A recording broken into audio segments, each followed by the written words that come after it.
The Butterfly Princess. Nyla meets Sylvester Rubric Snail. Once upon a time, in the heart of an enchanted secret garden, there lived a butterfly princess named Nyla. Her wings shimmered like stained glass under the sunlight, each one painted with swirls of gold, sapphire, and emerald. But, despite her beauty, Princess Nyla longed for adventure way beyond the towering hedges and ivy-colored walls of her castle home. Every night, as she perched on her lily-pad throne, she dreamed of exploring the vast world outside. One fateful day, chaos erupted in the castle's kitchen when a pot of bubbling berry jam caught fire.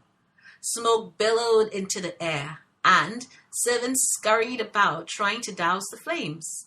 Amidst the commotion, Princess Nyla saw her chance. With a flutter of her iridescent wings, she soared upwards, higher than ever before, until she was above the castle walls for the very first time in her life. Up and up she floated, feeling the thrill of freedom coursing through her tiny body. The sky stretched endlessly before her, dotted with fluffy clouds that looked like cotton candy. She giggled with delight, spinning loops in the air. But just as she began to marvel at the view, a fierce wind roared from nowhere. Swirling around like a mischievous dragon, it tugged at her delicate wings, tossing her in the wind, this way and that, until she lost all control. "Oh no!" cried Princess Nyla, as the wind carried her far, far away. She tumbled through the air, spinning past trees and rivers and into unknown lands. Finally, after what felt like hours, the wind calmed and she drifted down gently onto a patch of soft moss in a strange forest. Exhausted, hungry, and utterly lost, Princess Nyla began to cry. Her tears sparkled like dewdrops as they fell onto the forest floor. Suddenly, a voice broke through her sobs. "Why so sad, little butterfly?" Startled, Nyla looked up to see a peculiar snail gliding towards her. His shell gleamed like polished silver, etched with intricate patterns that seemed to shift and shiver as he moved. His eyes twinkled. They were bright and wise, like stars in the twilight.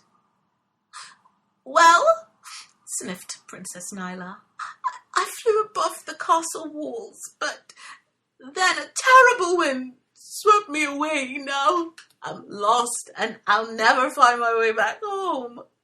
The snail tilted its head thoughtfully. "Now, not to worry, little butterfly. I know a shortcut to your castle. Follow me." Princess Nyla blinked in disbelief. A snail offering her help?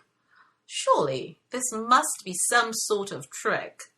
But desperation outweighed doubt, and she nodded eagerly. "Oh, thank you, Mr. Snail. My name is Princess Nyla, and who might you be?" "I am Sylvester Rubric Snail," he said with a bow so elegant it made his silvery shell glint even brighter. Then, with a wink, he added, "Pleasure to meet your acquaintance, your highness." Despite her predicament, Nyla couldn't help but giggle at this grand introduction.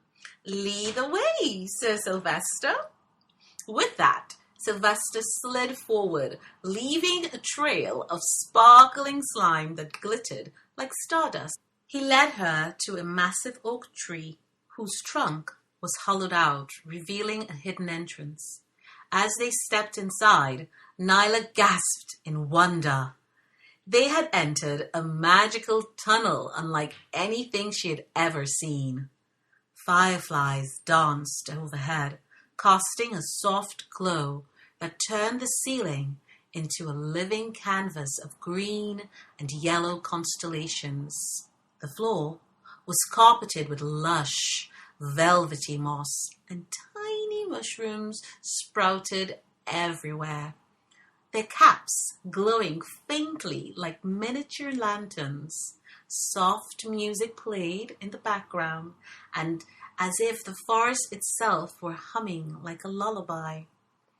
"This is incredible," whispered Nyla, holding her breath lest she disturb the magic. Sylvester chuckled. "Welcome to the Enchanted Hollow, Your Highness. Few outsiders ever get to see it." As they journeyed deeper, the tunnel seemed alive, shifting and changing around them. At one point, a family of moles popped out of the walls, bowing politely before disappearing again. Another moment, a stream of crystal clear water bubbled up from the ground, forming a bridge of floating droplets that carried them across safely. Before Nyla could fully process the wonders around her, they emerged on the other side and found themselves standing right in the castle gardens. How was it possible? Had they traveled miles in mere moments? She turned to thank Sylvester, but he was gone, vanished without a trace. Had he been real, or had she imagined the entire thing? "Princess Nyla!" called a familiar voice. Turning, she saw Mrs. McDougall, her plump and fretful nanny, hurrying towards her. "Oh, my heavens! Where have you been? I've searched everywhere."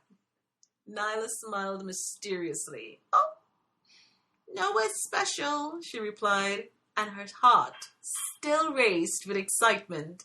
She glanced back at the forest, half expecting to catch a glimpse of Sylvester's shimmering trail, but all she could see was ordinary trees swaying in the breeze. That evening, she settled into bed. Nyla couldn't stop thinking about her adventure. She reached up and touched the wings and noticed something very, very strange. A single silvery streak running along the edge of one wing. It sparkled faintly, just like Sylvester's trail. Had he left her a piece of his magic?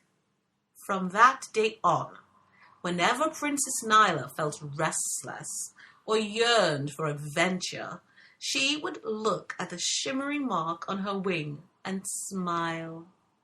For she knew that magic was always closer than it seemed, and sometimes the smallest creatures held the greatest secrets. And deep within the enchanted hollow, Sylvester Rubric Snail chuckled to himself, knowing full well that he had given the butterfly princess more than just a ride home. He had given her a story to treasure forever. The end. Or perhaps it's just the beginning.